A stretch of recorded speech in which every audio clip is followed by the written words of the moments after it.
Billionaire's sister threw wine on a black CEO. Hours later, a $2.7 billion deal was dead. Hello everyone, before we begin today's video, I need your help.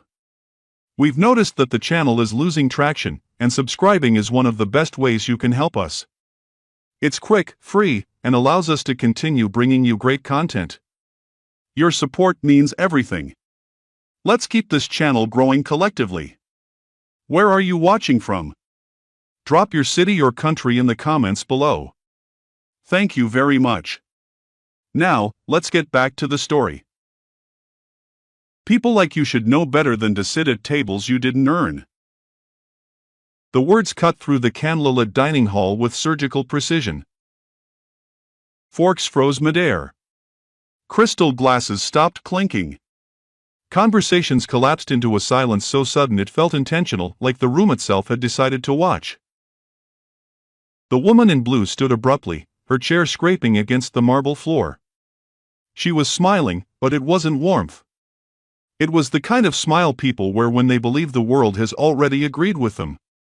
In her hand, a half-filled glass of red wine trembled, not from nerves, but from anticipation. Across from her sat the black woman in the deep red evening gown. She hadn't moved. Her posture remained composed, shoulders relaxed, hands resting neatly near her place setting. Wineglasses, silver cutlery, folded linen, everything in front of her looked untouched, pristine. She did not look up right away. She didn't need to. The entire room was already staring at her. I mean, honestly, the woman in blue continued, her voice rising just enough to carry. This is a private dinner. 4 partners. 4 families. Not 4. She paused, eyes scanning the black woman's dress, her hair, her stillness. Opportunists. A murmur rippled through the tables. Some guests shifted uncomfortably. Others leaned in. A few, emboldened by proximity to power, smirked. The black woman finally lifted her gaze. Her expression was unreadable. No anger. No shock. Just attention. Before anyone could intervene, the woman in blue tilted her wrist. The wine poured. It spilled over the shoulder of the black woman's gown, dark red against darker red, soaking into the fabric, dripping down onto the white tablecloth below. A sharp inhale echoed somewhere behind them. A phone camera clicked on. Another followed. The black woman did not stand. She looked down slowly, watching the wine trace its path, then reached for her napkin with deliberate care. She dabbed at the spill once. Twice. Her hand did not shake. Around them, the room held its breath. The woman in blue exhaled, satisfied. Relax, she said lightly. It's just wine. I'm sure you can afford dry cleaning. Laughter, thin, nervous, broke out near the far end of the table. The black woman set the napkin down. She didn't raise her voice. She didn't look at the wine-stained fabric again. She looked at the woman standing over her, the one who believed humiliation was a language everyone understood. You're finished? She asked calmly. The question caught the room off guard. The woman in blue blinked. Excuse me? I asked if you're finished, the black woman repeated, her tone steady. Or if there's more you'd like to say while you have everyone's attention. A few heads turned. The air shifted subtly, but unmistakably. Before we continue, where are you watching from? Drop your city or country in the comments below. And if you believe in dignity and justice, hit like and subscribe. These stories spark change. And we're glad you're here. Now, back to the story. The woman in blue laughed again, louder this time. Oh, don't turn this into a scene, she said. You should be thanking me. If my brother saw this. She stopped herself. Too late. Several people at the table exchanged glances. The name she hadn't said out loud didn't need to be. Everyone knew whose dinner this was. Whose money funded the foundation. Whose approval mattered. The black woman noticed the shift. Noticed how quickly silence fell again. She reached into her clutch and pulled out her phone. No panic. No haste. Just a single message typed, sent, and locked away. "Are you calling security now?" the woman in blue sneered. "Because I can save you the trouble." The black woman looked up. "No," she said softly. "I'm calling time." Confusion flickered across the woman's face. Time for what? The black woman stood then, slowly, carefully, rising to her full height. Wine still clung to the fabric of her dress, but it no longer looked like damage. It looked like evidence. She met the woman's eyes. "You didn't just pour wine," she said. "You made a decision." The woman in blue scoffed. "And what are you going to do about it?" The black woman didn't answer right away. She glanced around the table, at the donors, the partners, the people who had watched and said nothing. Then she looked back at the woman who thought power only worked one way. "You'll know," she said. "In a few hours." And with that, the most dangerous thing in the room wasn't the wine on her dress. It was the silence that followed her words. The silence didn't break when she finished speaking. It spread. Around the long dining table, people shifted in their seats as if the temperature had dropped a few degrees. Candle flames wavered. Someone cleared their throat and immediately regretted it. No one wanted to be the first to say the wrong thing now. The woman in blue remained standing, her smile frozen in place, as if she'd expected applause, or at least agreement. Instead, she found herself surrounded by a quiet that no amount of wealth could soften. "You're being dramatic," she said at last, her voice sharper than she intended. "It was a joke. A bit of wine. Everyone needs to relax." No one laughed. The black woman adjusted the strap of her dress where the wine had soaked through. The fabric clung darker there now, heavy with color and meaning. She didn't rush to fix it. She didn't excuse herself. She stayed. That choice unsettled the room more than the spill itself. A man 2 seats down leaned toward his wife and whispered, "Why isn't she leaving?" His wife didn't answer. She was watching the black woman's hands, steady, controlled, patient. At the far end of the table, a server hesitated with a tray of fresh glasses, unsure whether to approach or disappear. The host of the dinner glanced between the two women, his polite smile cracking at the edges. "Perhaps we should move on," he suggested weakly. "Dessert is." "No," the woman in blue interrupted. "I'm not finished." She turned back to the black woman, eyes narrowing. "You walked into a room that isn't yours," she said. "And now you want to lecture me about decisions?" The accusation had changed shape. It was no longer about wine. It was about belonging. The black woman met her gaze. Calm. Unblinking. "I didn't lecture you," she replied evenly. "I warned you." A few heads turned. "Warn me about what?" the woman in blue scoffed. The black woman didn't answer right away. She picked up her napkin, folded it once, and placed it neatly beside her plate. The movement was unhurried, almost ceremonial.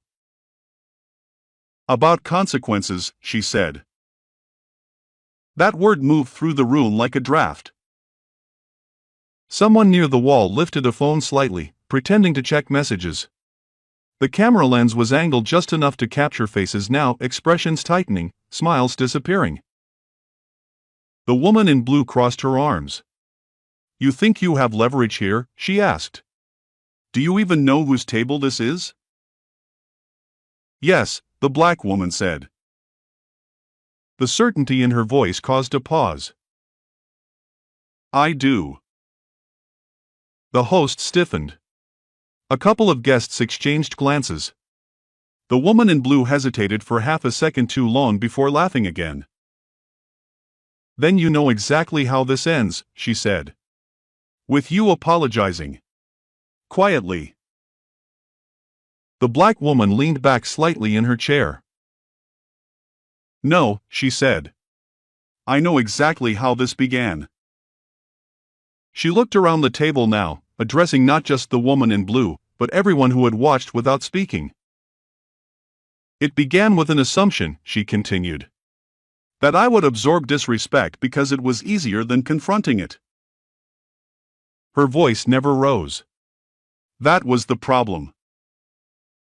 A man across from her frowned. Now hold on, he said. No one meant anything by it. Intent doesn't erase impact, the black woman replied, turning her gaze to him briefly. And silence doesn't mean agreement. It just means convenience. The room felt smaller. The woman in blue's jaw tightened. You're out of line. The black woman nodded once. So was the wine. A breath was drawn somewhere behind them. Quietly. Involuntarily. Before anyone could speak again, the black woman's phone buzzed softly against the table. She glanced at it, not anxiously, not urgently, and then slid it face down. The woman in blue noticed. Who are you texting? She demanded. The black woman smiled faintly. Not kindly. Not cruelly.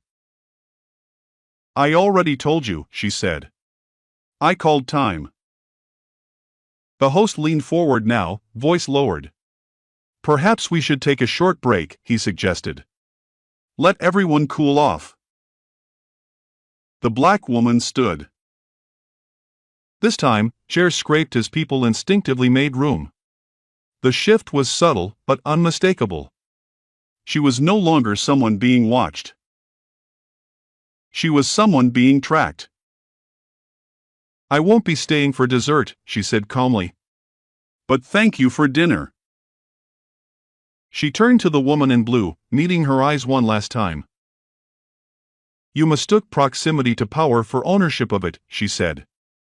That's a common error. The woman in blue opened her mouth to respond, but no words came out.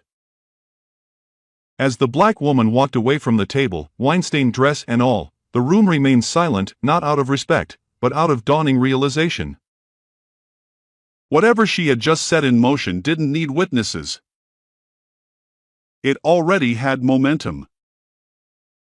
And somewhere beyond the candlelight and the linen tablecloths, a decision was being prepared, one that would cost far more than a ruined dress ever could.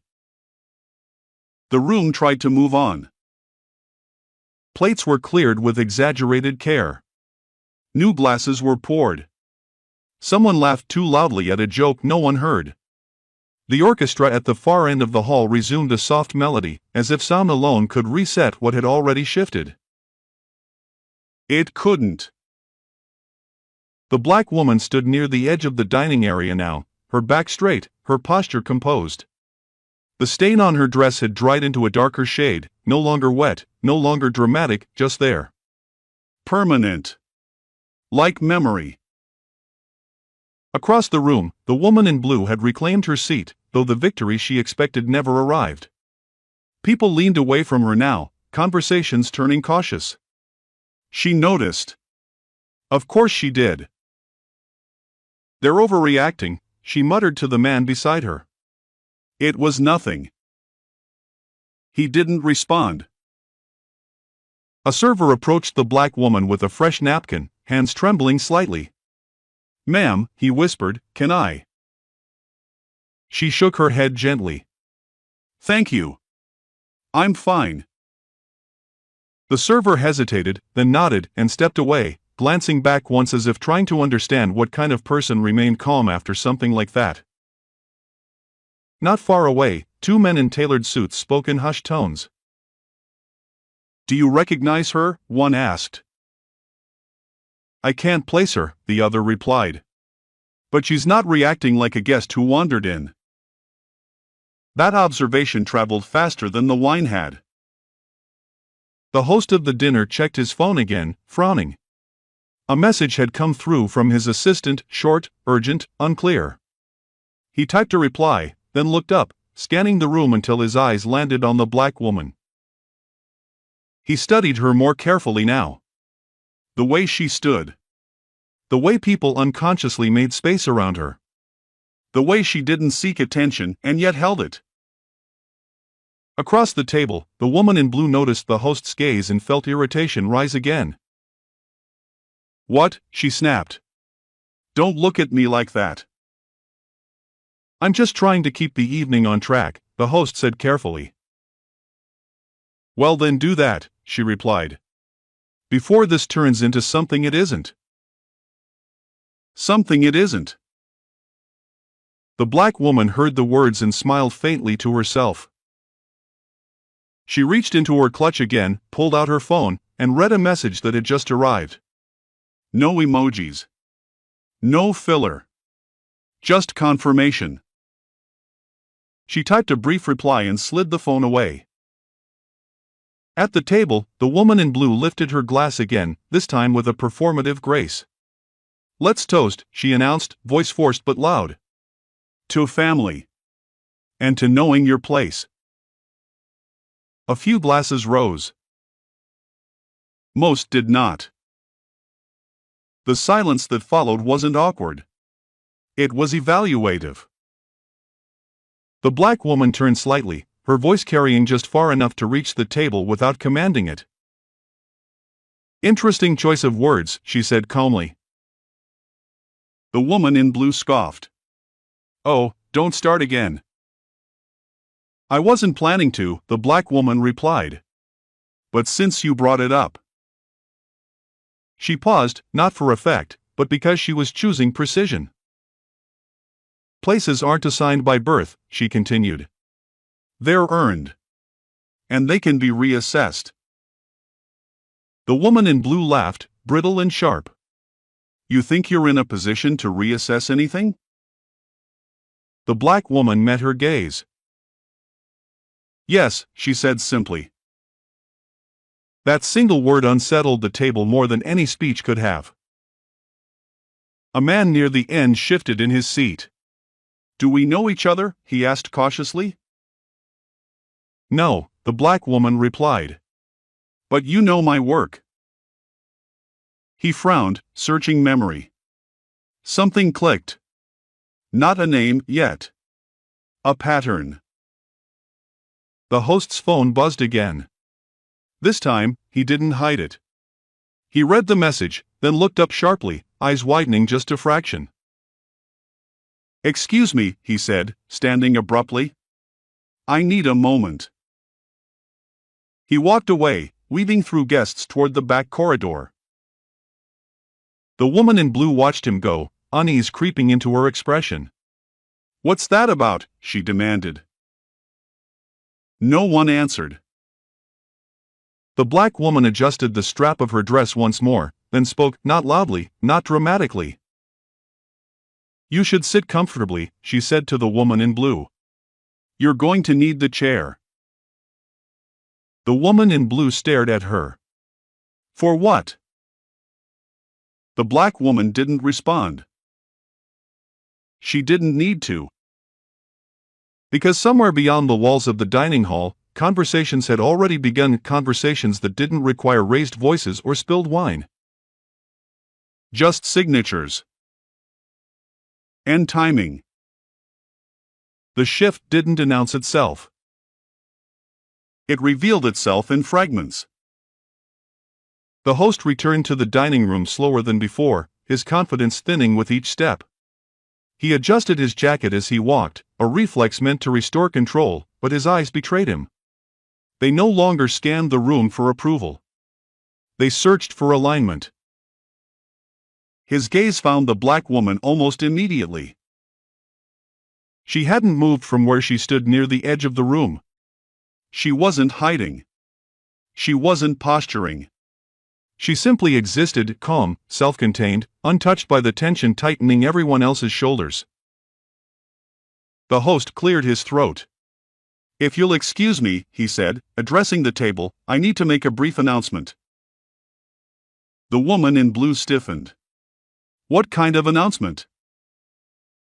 He didn't answer her directly. He gestured for attention instead. A few conversations trailed off.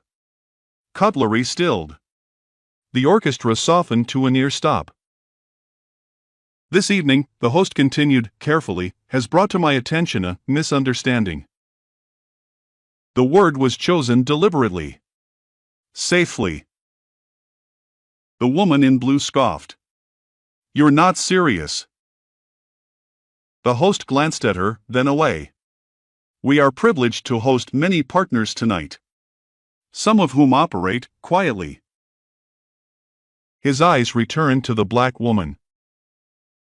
"And sometimes," he added, "quiet doesn't mean small."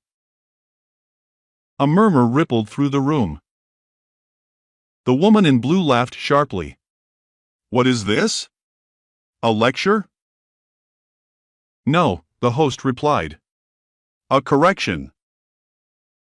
That was when the first phone rang.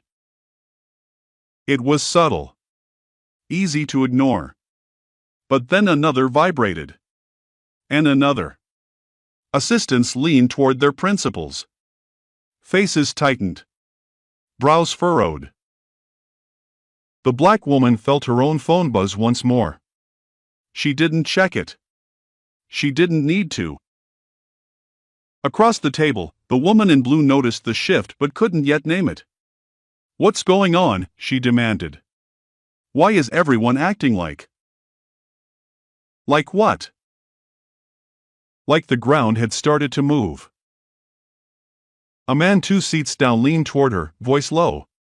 "You might want to stop talking." She turned on him. "Excuse me?"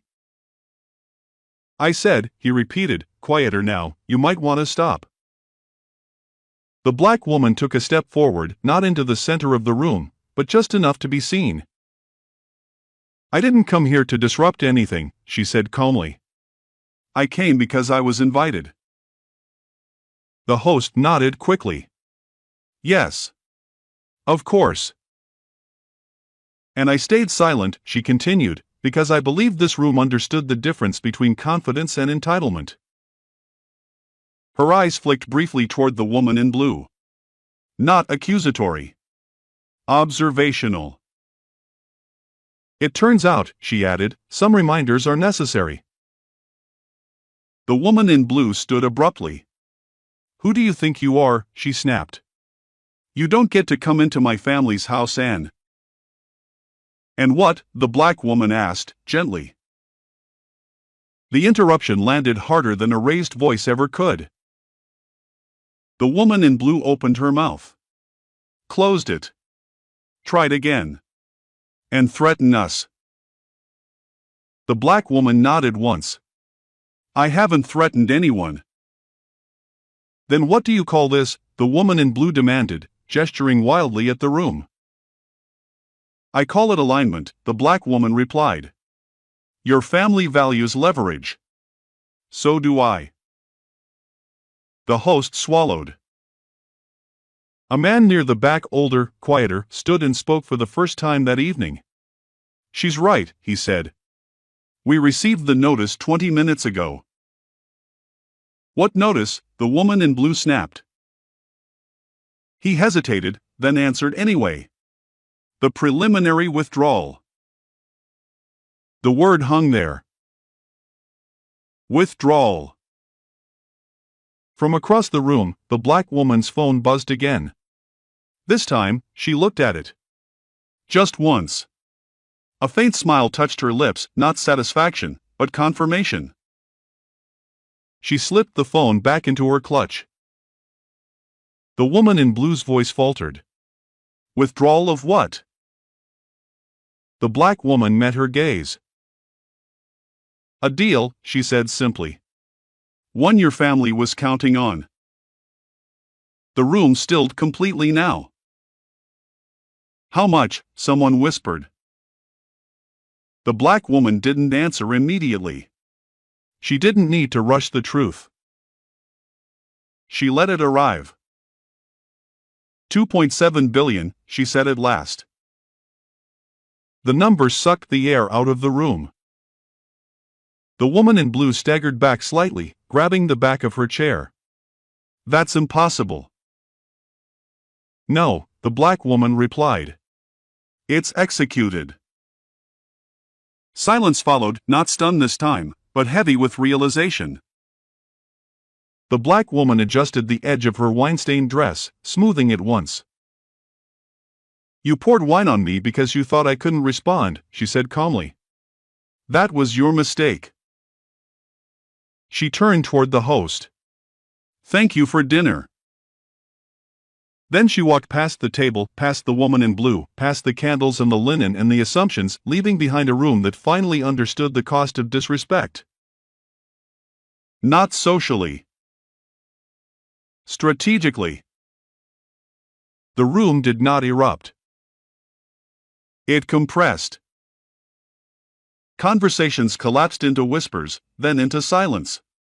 Faces that had once carried confidence now wore calculation. The kind that arrives when people realize they are no longer spectators, but stakeholders. The woman in blue remained standing, her hands still gripping the back of her chair as if it were the only solid thing left in the room. Executed, she repeated, her voice thinner now. You can't just execute a withdrawal like that. The black woman stopped walking. She turned slowly, not with irritation, not with triumph, but with patience. The kind reserved for moments when denial has exhausted itself. I didn't just execute it, she said calmly. I authorized it. A few heads snapped up. The host looked like he wanted to disappear into the floor. Ms., he began, then stopped himself, suddenly aware that titles mattered now. Is there any room for reconsideration? The black woman considered him. Not after tonight, she replied. Trust isn't flexible capital. The woman in blue shook her head, panic leaking through her composure. You're doing this because of the wine, she scoffed. That's petty. That's emotional. The black woman met her gaze evenly. No, she said. I'm doing this because of what came with it. She gestured lightly toward the table. The assumption. The entitlement. The belief that humiliation was consequence-free. A man seated near the end of the table leaned forward. Let's be reasonable, he said carefully. Deals like this take months, years, to structure. Yes, the black woman replied. Which is why they're ended with intention. Her phone buzzed again. She glanced at the screen. Then she handed it to the man without a word. He hesitated before taking it, then frowned as he read. His expression shifted, confusion giving way to clarity. It's already public, he said quietly. The woman in blue's breath caught. What is? He handed the phone back. The termination notice. Regulatory filings went live 10 minutes ago. The room stirred. A ripple of disbelief moved through the guests as phones came out, screens lighting faces with confirmation. Headlines were forming. Messages were being forwarded. Assistants were already typing explanations that wouldn't be enough. The black woman slid her phone back into her clutch. You see, she said calmly, this wasn't a reaction. It was a contingency. The woman in blue laughed weakly. You planned this? I planned for disrespect, the black woman replied. Because it's predictable. The word landed like a verdict. A woman near the window whispered to her partner, she's not bluffing. Her partner nodded. No. She's finished. The woman in blue looked around the table now, searching for support, for someone to contradict what was unfolding. No one met her eyes. Not her family's advisors. Not the donors. Not the host. They had already recalculated. "This is my brother's company," she said finally, desperation seeping through. "He'll reverse it." The black woman's expression softened, not with mercy, but with certainty. "He won't," she said. "He can't afford to." The woman in blue froze. "What does that mean?" "It means," the black woman continued, "that the same people who tolerated your behavior tonight don't tolerate risk. And I just removed their cushion." Silence followed. The black woman took one last look at the table, at the candles, the half-finished glasses, the people who had watched and said nothing. "I hope the wine was worth it," she said quietly. Then she turned toward the exit. Chairs scraped as people stood, not to stop her, not to applaud, but because something in them understood that staying seated was no longer appropriate. As she walked away, conversations ignited behind her, urgent, overlapping, afraid. Phones rang. Names were invoked. But none of it reached her. Because the decision had already been made. And in rooms like this, decisions, not emotions, are what last. The hallway outside the dining room was quieter than it should have been. Not empty, just hushed. As if the house itself had leaned back to listen. The black woman moved through it without hesitation, heels steady against polished stone. Behind her, doors remained closed. No one followed. No one called her name. Inside the room she'd left, voices were rising, but out here, there was only control. Her phone vibrated once more. She stopped walking, not because she needed to, but because timing mattered. She answered calmly. "Yes," she said. A pause. "Confirmed?" Another pause. "Good. Proceed." She ended the call and slipped the phone back into her clutch. The decision was no longer theoretical. Inside the dining room, the host stood frozen near the table, hands pressed flat against the linen as if grounding himself. "We need to contain this," he said, voice low but urgent. "Before it escalates." "It already has," someone replied. The woman in blue sat down slowly, her earlier posture gone.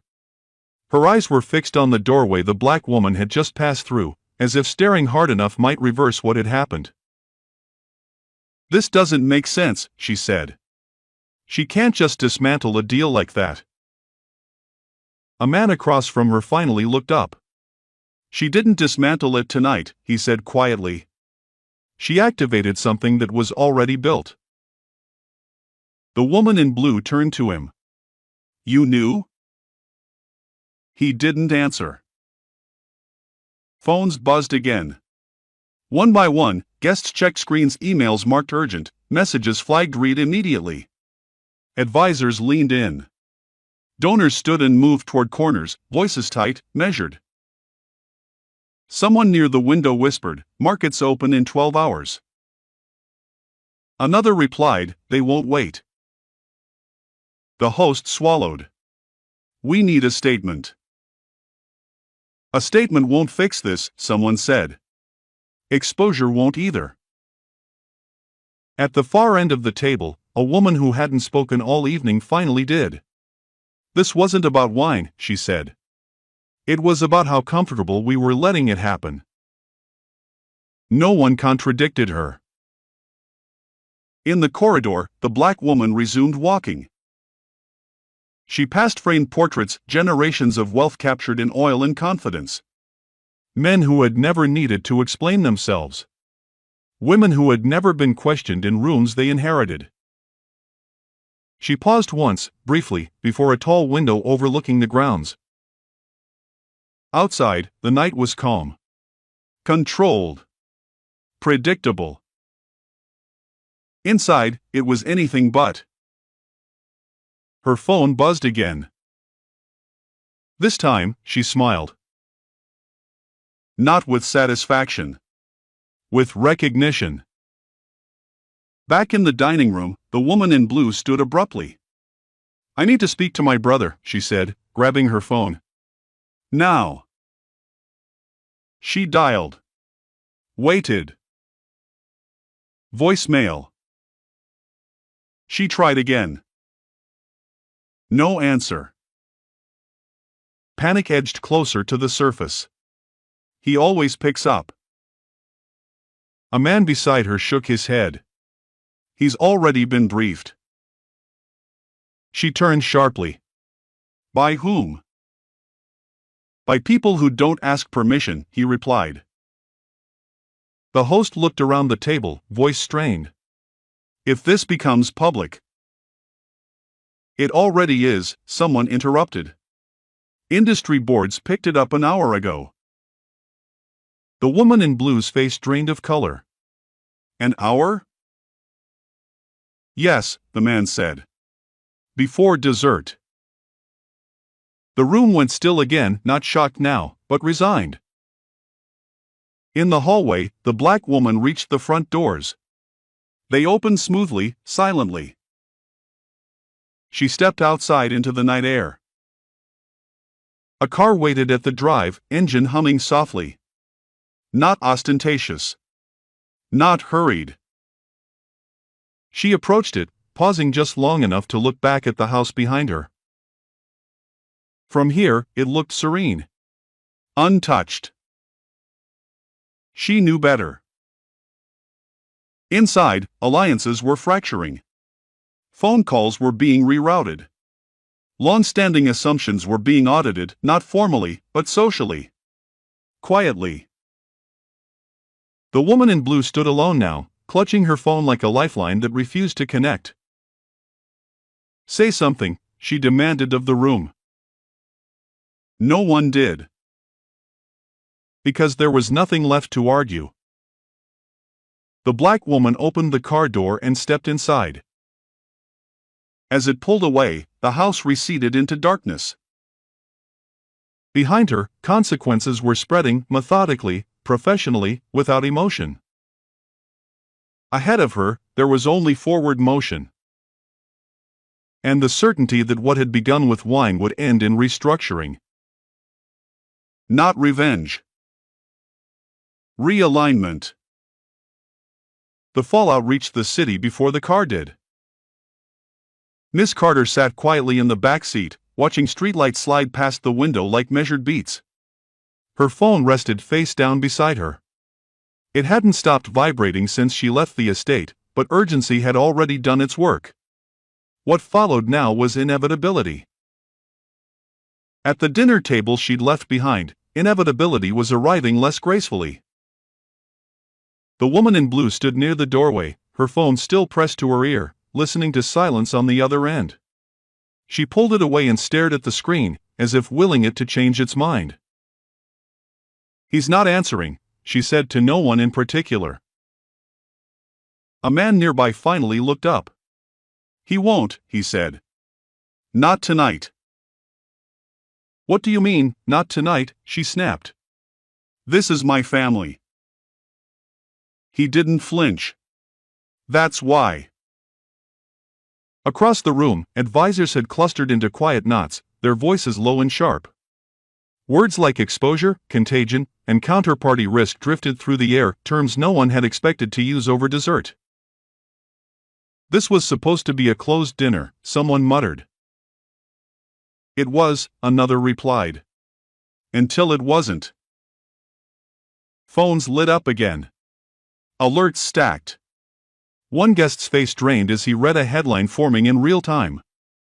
Another excused herself abruptly, heels clicking too fast across the floor. The host lowered himself into a chair, rubbing his temples. We should never have let it go that far. Let what go? Someone asked. He didn't answer. Because everyone knew.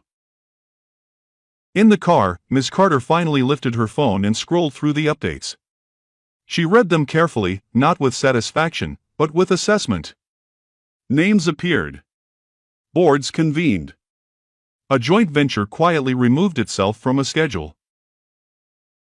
She typed a single message and sent it. Across town, an executive assistant glanced at her screen and stood up without a word. Back at the dinner, the woman in blue tried again. This time, her brother answered. "Where are you?" she demanded, relief crashing into anger. "Working," he said shortly. "You need to fix this," she said. "She humiliated me. She..." "Stop," he cut in. The word stunned her into silence. "I've been on calls for the last hour," he continued. "Do you have any idea what you triggered?" She swallowed. It was just. "You poured wine on a partner," he said flatly. "On someone with leverage you didn't bother to understand." "She's bluffing," the woman said weakly. "She can't hold this up on her own." "She doesn't have to," he replied. "Others already moved." A pause. "You need to apologize," he added. Her breath caught. "To her?" "Yes." "She left," the woman said. "She wouldn't even look at me." "Then you're late," he replied. "And that's on you." The call ended. The woman in blue lowered the phone slowly, her hand trembling now despite her efforts to steady it. The room around her felt unfamiliar, too large, too exposed. No one rushed to comfort her.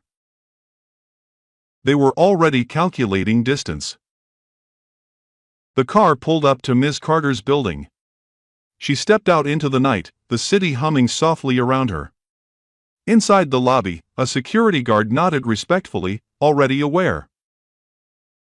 Upstairs, in a quiet office lit by a single lamp, Ms. Carter set her clutch down and loosened the strap of her dress.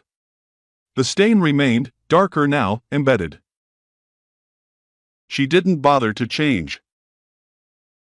She sat, opened her laptop, and joined a call already in progress. "Status?" she asked. A voice responded immediately. "The withdrawal is complete. Secondary partners followed within 40 minutes. Legal confirms no breach." "Good," she said. Another voice chimed in. "Media inquiries are escalating." "Hold," Ms. Carter replied. "No statements yet." "Yes, ma'am." She ended the call and leaned back, exhaling slowly. Not tired. Just finished. Back at the estate, the dinner had dissolved. Guests filtered out in ones and twos, avoiding eye contact, already rehearsing explanations. Staff cleared untouched plates. The woman in blue stood alone near the table, staring at the linen where wine had spilled earlier. The stain had set. She reached out, touched it lightly. And for the first time that night, understood the difference between a mess and a mark. By the time morning came, the deal would be gone from every schedule that mattered. And Miss Carter, who had never raised her voice, would be the only one in the room who hadn't lost control. By morning, the story had outpaced the dinner. The withdrawal wasn't framed as scandal. It was labeled strategic realignment. Markets adjusted. Boards went quiet. Invitations were reconsidered. The woman in blue woke to messages she couldn't answer and calls that stopped coming. Not anger, distance. Across the city, Miss Carter watched the news scroll past without comment. The wine stain remained on her dress. The damage, however, had landed exactly where it belonged. By the time the city fully woke, the moment had already settled into history. Headlines moved on. Markets recalibrated. The deal was no longer discussed as a loss, but as a correction, something inevitable, almost forgettable to those who had not been in the room. But rooms remember. Miss Carter stood by her window, the skyline stretched out before her, unchanged and indifferent. Power had not shifted overnight. It had simply revealed where it had always been. Quiet. Patient. Uninterested in permission. She thought briefly of the dinner table, the candles, the silence, the moment humiliation was mistaken for dominance. How easily some people confuse noise with authority. The wine stain was gone now. Cleaned. Replaced. The lesson was not. Respect, she knew, is not demanded. It is assumed by those who have never earned it and enforced by those who have. She hadn't raised her voice. She hadn't explained herself. She hadn't needed witnesses to validate what happened. She had made a decision. And in the end, that was the only power that mattered.